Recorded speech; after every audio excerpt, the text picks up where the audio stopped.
Class 10 আমার আজকের video objective ম্যাথসের ওপরে। সামনেই তোমাদের মাধ্যমিক পরীক্ষা, আশা করি এই ভিডিওটা তোমাদের খুবই কাজে লাগবে।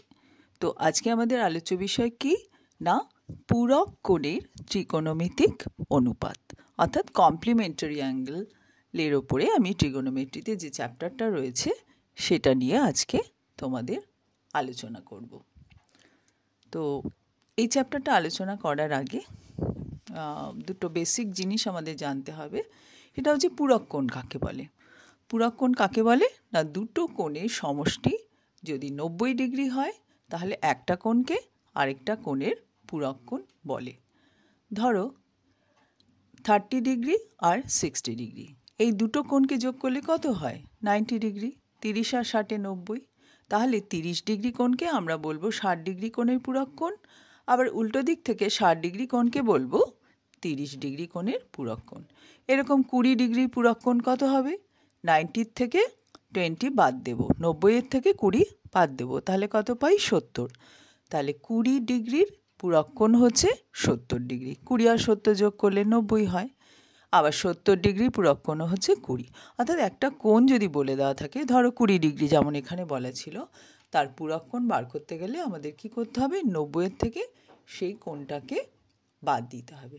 ঠিক আছে, এটুকু আশা করি তোমরা বুঝতে পারলে। এইবারে আমরা মূল অঙ্কে যাব। আরেকটা কথা বলি, তাহলে যে কোনো কোণকে আমরা বললাম যে কোনো কোণের পূরক কোণ বার করতে গেলে আমরা কি করি? 90 থেকে সেটা বাদ দিয়ে দিই। যেমন 90 থেকে 20 বাদ দিলাম, তাহলে 70 ডিগ্রি হলো 20 ডিগ্রির পূরক কোণ। তাহলে যদি থিটা একটা কোণ হয়, তোমাকে যদি কেউ বলে থিটা কোণের পূরক কোণের মান বার করো, তাহলে তুমি কি করবে?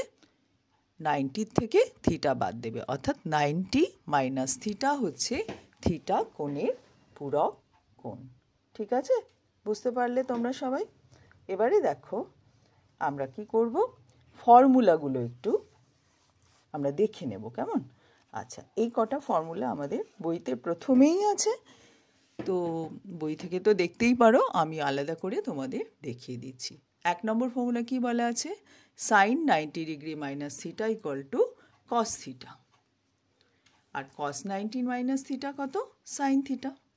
ট্যান 90 মাইনাস থিটা হচ্ছে কট থিটা, আর কট 90 মাইনাস থিটা হচ্ছে ট্যান থিটা। এগুলো সব প্রমাণ করে দেওয়া আছে বইতে, পড়ে নেবে তোমরা, একটু দেখে নেবে। সেক 90 ডিগ্রি মাইনাস থিটা হচ্ছে কোসেক থিটা, আর cosec 90 degree minus theta equal to হচ্ছে সেক থিটা।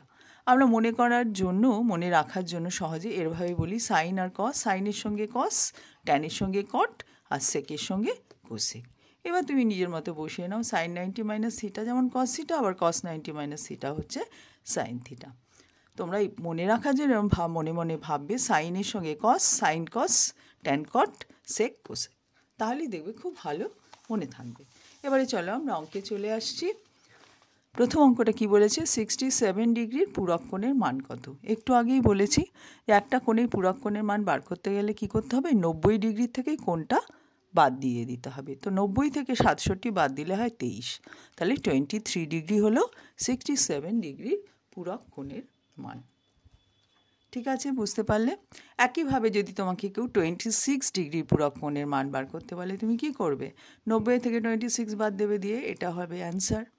আচ্ছা, নেক্সট অঙ্কটা দেখো, cos square 20 degree plus cos square 70 ডিগ্রির মান কত? এখানে একটা মজার ব্যাপার দেখো, এই কোণটা রয়েছে 20 ডিগ্রি আর এখানে রয়েছে 70 ডিগ্রি। 20 আর 70 যোগ করলে কত হয়? 90। 20 প্লাস 70 হচ্ছে 90। তখনই বুঝে যাবে এই অঙ্কটা কিন্তু পূরক কোণের ত্রিকোণমিতিক অনুপাতের উপর অঙ্ক। ঠিক আছে, তো দেখো আমরা কি করে করি। আমরা প্রথমে কস স্কোয়ার 20 জায়গায় কস স্কোয়ার 20 লিখলাম, আর 70 জায়গায় 70টাকে কী লিখছি? 90 মাইনাস 20। 90 থেকে কত বাদ দিলে এই কোণটা হয় সেটা মাথায় রাখতে হবে, কারণ আমরা যে ফর্মুলাগুলো শিখেছিলাম সব, দেখো sine 90 minus theta equal to cos theta, cos 90 minus theta equal to sine theta, অর্থাৎ 90 মাইনাস থিটা ব্যাপারটা আমাদের কাজে লাগবে। তো সেই জন্য এইটাকে যদি 20কে যদি মনে মনে থিটা ধরি, পরেরটাকে যদি 90 মাইনাস থিটা লিখতে পারি তাহলে সুবিধে হবে। আর হচ্ছেও তাই বাস্তবে। 70 ডিগ্রি মানেই হচ্ছে 90 বিয়োগ 20, এটা বাদ দিতে হয়। তো আমরা ফর্মুলায় শিখেছিলাম কস 90 মাইনাস থিটা মানে হচ্ছে সাইন থিটা, এখানে স্কোয়ার আছে, সেই জন্য এটা হয়ে গেল সাইন স্কোয়ার থিটা মানে 20 ডিগ্রি, এখানে থিটার জায়গায় 20 ডিগ্রি। তাহলে এইটার বদলে কস স্কোয়ার অফ 90 মাইনাস 20-র বদলে আমি লিখলাম সাইন স্কোয়ার 20, আর এখানে যেটা ছিল সেটাই। এবারে দেখো এই ফর্মুলাটা কি দাঁড়াবে, cos square 20 degree plus sine square 20 degree মান কত? আমরা জানি cos square theta plus sine square theta equal to হচ্ছে 1। থিটা মানে যে কোনো কোণ হতে পারে, কিন্তু দুটো জায়গাতেই cos square theta sine square theta অর্থাৎ একই কোণ থাকবে।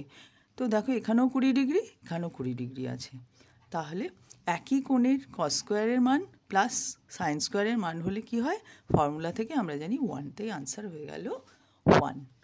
এর পরের অঙ্কটা দেখো, sine 12 degree minus cos 78 degree. আবারও দেখো 78 আর 12 যোগ করলে হয় 90, তখনই বুঝছো পূরক কোণ। তো আমরা কি করলাম, সাইন 12 জায়গায় 12 লিখেছি, 78কে লিখব 90 বিয়োগ 12, 90 মাইনাস 12। তাহলে কস 90 মাইনাস থিটা, থিটা হচ্ছে এখানে 12টা থিটা, 12 ডিগ্রিটা হচ্ছে থিটা, তাহলে এটার বদলে আমি কি লিখব, সাইন থিটা অর্থাৎ সাইন 12 ডিগ্রি। তাহলে প্রথমে ছিল সাইন 12, পরের এটা করে বার হলো সাইন 12, তাহলে sine 12 degree minus sine 12 degree সমান সমান হলো 0। আবারও বলছি, অঙ্কটা দেখেই চিনব 12 আর 78 আছে, 78 আর 12 যোগ করলে হয় 90, তাহলে পূরক কোণের ফর্মুলা কাজে লাগাতে হবে। আমি সাইন 12 ডিগ্রিটা রাখলাম আর 78টাকে লিখলাম 90 মাইনাস 12। এবার কস অফ 90 মাইনাস 12 সমান সমান কী হচ্ছে, সাইন অফ 12 ডিগ্রি। কোথা থেকে, কোন ফর্মুলা থেকে না, কস 90 minus theta equal to sine theta থেকে, এই যে এই 2 নম্বর ফর্মুলা থেকে।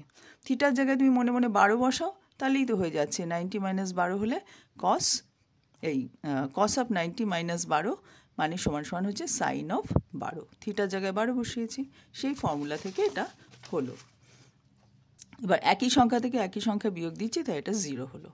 পরের অঙ্কটা দেখো, sec square 58 degree minus cot square 32 degree. আমরা সেক স্কোয়ারকে 58 ডিগ্রিকে লিখলাম 90 মাইনাস 32। আরেকটু বলে দিই, আগের অঙ্কে যেমন 12কে 12 রেখেছিলাম, এটাকে তুমি চাইলে 90 মাইনাস 78ও করতে পারতে, তখন পরেরটাকে 78 রাখতে হতো, মানে একটাকে সেম রাখতে হবে আরেকটাকে চেঞ্জ করতে হবে, তবে ওই ফর্মুলার সঙ্গে ম্যাচ হয়ে যাবে। তো এখানে আমরা প্রথমটাকে করলাম 90 মাইনাস 32 করেছি, আর এটা যেমন কট স্কোয়ার 32 ডিগ্রি আছে তেমনই আছে। এবার সেকের ফর্মুলাটা তুমি দেখে নাও, সেক অফ 90 মাইনাস থিটা সমান সমান কি, কোসেক থিটা, সেকের সঙ্গে কোসেক। তাহলে আমি এখানটা কি লিখব, কোসেক স্কোয়ার 32 ডিগ্রি লিখব, এটার জায়গায় এটা লিখব, ঠিক আছে, মাইনাস কট স্কোয়ার 32 ডিগ্রি। এবার তোমরা ফর্মুলাতে জানো কোসেক স্কোয়ার থিটা মানে হচ্ছে 1 প্লাস কট স্কোয়ার থিটা। এবার মাইনাস কট স্কোয়ার থিটা ছিল, থিটা মানে এখানে 32 ডিগ্রি 32 ডিগ্রি, তো এই দুটো কেটে গেল, 1 পড়ে রইল, তাহলে আনসার হলো 1, ঠিক আছে। পরের অঙ্কটা দেখো, যদি sine 2 theta equal to cos 3 theta হয় এবং থিটা একটা ধনাত্মক সূক্ষ্মকোণ হয়, তাহলে থিটার মান নির্ণয় করো। এই অঙ্কটা একটু কিন্তু মন দিয়ে শুনতে হবে, এই অঙ্কটা শিখে নাও, এটা কিন্তু বড় অঙ্কের ক্ষেত্রেও কাজে লাগবে। তো এখানে আমাদের কি বলে দেওয়া আছে, sine 2 theta equal to cos 3 theta, থিটার মান নির্ণয় করতে হবে। আমরা কি করব, দুদিকটাই যাতে সাইন হয় সেই চেষ্টা করব, হয় দুদিকটা কস দিয়ে হবে, নয় সাইন দিয়ে হবে। তো আমি সাইনে নেওয়ার চেষ্টা, এই দিকটা সাইন 2 থিটা যেমন আছে রাখলাম, আর কস 3 থিটাকে লিখলাম sine of 90 degree minus 3 theta.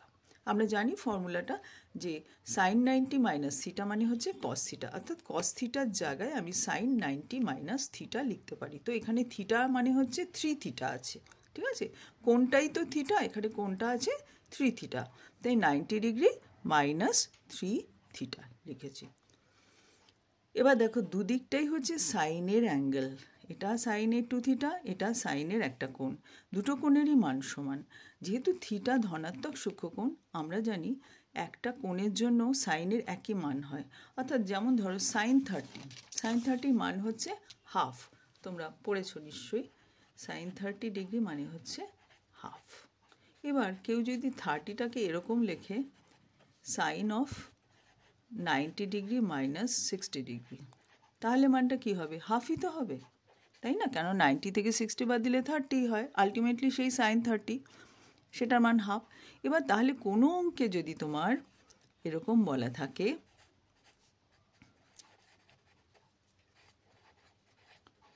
এইরকম লেখা থাকে যে, দেখো আমি একটু ডান দিকে সরিয়ে দিই, যে sine 30 equal to sine of 90 minus 60, কেননা দুটোরই মান হাফ, এটার মানও হাফ, এটার মান।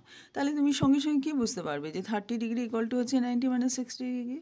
আমরা এমনিতেই জানি 30 মানে 90 থেকে 60 বাদ দিলে, আমি এটা বোঝাবার জন্য বলছি। তাহলে আমরা এখান থেকে বুঝতে পারবো যে 30 ডিগ্রি হচ্ছে 90 মাইনাস 60।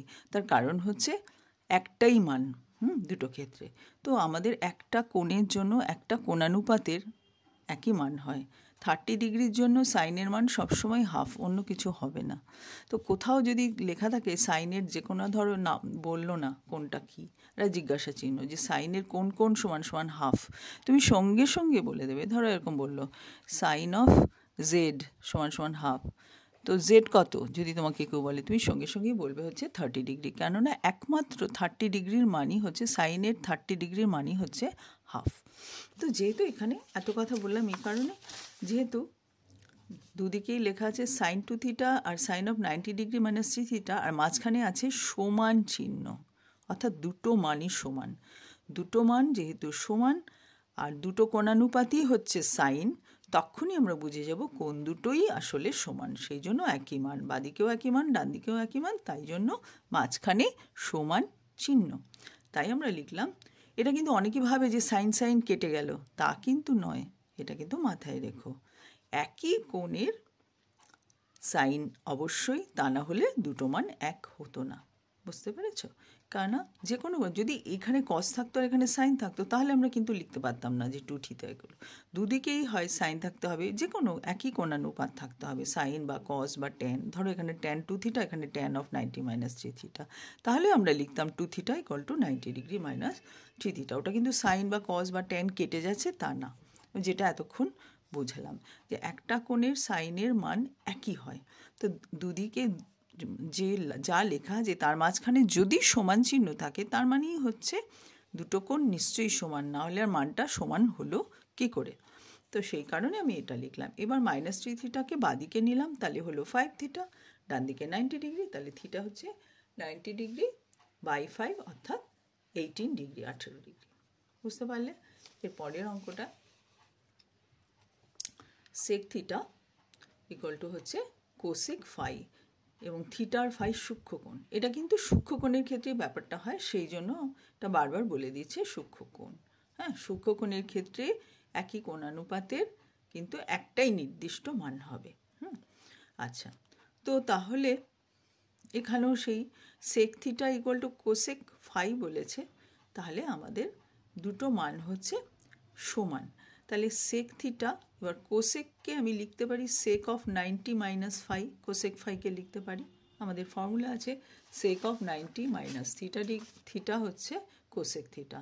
এখানে থিটার জায়গায় কোনটা ফাই বলা আছে, তাহলে আমরা এটা লিখলাম, কোসেক ফাইয়ের জায়গায় লিখলাম সেক অফ 90 মাইনাস ফাই, আর বাদিকটা যেমন ছিল তাই লিখলাম। এবার দেখো দুদিকেই সেম কোণানুপাত, সেক আছে দুদিকেই, তাহলে এই দুটো কোণ অবশ্যই সমান হবে, অর্থাৎ থিটা সমান সমান হবে 90 ডিগ্রি মাইনাস ফাই। ফাইটাকে বাদিকে নিয়ে নিলাম, তাহলে হয়ে গেল প্লাস ফাই, তাহলে থিটা প্লাস ফাই সমান সমান হলো 90 ডিগ্রি। এটাই আমাদের বার করতে বলেছিল। ঠিক আছে, আশা করি তোমরা সবাই দেখতে পাচ্ছ এবং বুঝতেও পারলে। আমরা নেক্সট চলে যাচ্ছি পরের পেজে। এটা বলেছে দেখাও যে sec square 13 degree minus cot square 77 degree equal to 1। এই একইভাবে আমরা করব। আমরা 77 ডিগ্রিটাকে লিখব 90 মাইনাস 13, তাহলে কট 90 মাইনাস থিটা মানে হচ্ছে 10, তাহলে 10 স্কোয়ার 13 হলো, আর এটা ছিল সেক স্কোয়ার 13, প্রথমে লেখা ছিল এটা। এবার সেক মানে আমরা জানি 1 plus tan square, 1 plus tan square থেকে ট্যান স্কোয়ার বাদ দিলে আনসার হয় 1, একই রকমের। পরেরটা দেখো tan of 90 degree minus theta equal to cot theta. এখান থেকে দেখাও যে cot of 90 degree minus theta equal to tan theta, মানে উল্টে বলছে। হ্যাঁ, এটা তো ট্যান দিয়েছিল, এখানে প্রুফ করতে হবে কট। এটা তো এটা তো খুবই ইজি। কীরকম, আমরা প্রথমে এটা লিখে নিলাম ফার্স্ট লাইনটা। এবার ট্যান মানে আমরা জানি 1/cot, তো ট্যান থিটাকে যেমন আমরা, এটা তো পুরোটাই তো ব্র্যাকেটের ভেতরে যেটা সেটাই তো অ্যাঙ্গেলটা থিটা, মানে কল্পনা করে নাও মনে মনে, এটা হচ্ছে ট্যান থিটা। তো ট্যান থিটাকে আমরা লিখতে পারি কি 1/cot থিটা, ব্র্যাকেটের ভেতরে অংশটা লিখলাম, তাহলে 1/cot থিটা, অর্থাৎ 1/cot অফ 90 মাইনাস থিটা। আর কট থিটাকে লিখলাম 1/tan থিটা, হয়ে গেল।